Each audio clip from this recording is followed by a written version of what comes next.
አቤት አቤት አቤት አቤት ሰፈሩ ሁላ እንዴት ነው በእናታችሁ እንዴ የቦደበሌ ቤት እዚያ አካባቢ ነበር ቆይ እስቲ ይሄ ሰው ያውቀው ይሆን እንዴ ማነህ ወንድም እዚህ ሰፈር እንደው ቤቱ ፈራርሶ የሆነ ቤት ጠፋብኝ የቦደበሌን ቤት ታውቃለህ ፍንፍኔ ፈገሽኔ ማን ስምህ ማን ነበር ስምህ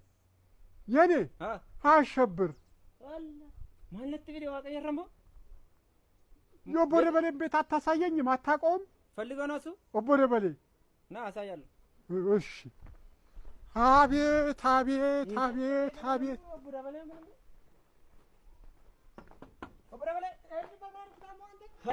ቦደበሌ ኮት ማን ኬስ ማራ ቦደበሌ አቤት አቤት አቤት አኒ ባደ አሸብሬ ቦደበሌ አቤት አቤት አቤት አቤት አቤት አቤት ነፍሰ አንተ እንዴ ቦደበሌ አለ ገበሬ ልጅ በር ማይኩ ይስማማውን ይስማዳለ ተሰነቱ ላይ እኔ እኮ ሰፈራችሁ ጠፍቶብኝ ፈራሶ አዳዲስ ቤት ነው ያለው እንዴ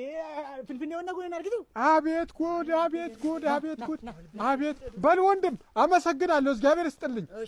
አመሰግናለሁ ቦደበሌ እኔ እኮ ለገና በዓል እንኳን አደረሰህ እላለሁ እኮ ብዬ መጣ ሰፈር እንኳን አደረሰ ኧረ ከነመላ ቤተሰብ እንኳን ደህና ቆየኸኝ አቤት አቤት አቤት አቤት ቦደበሌ እንዴት አቦ እንዴት ደስ ይላል እባክህ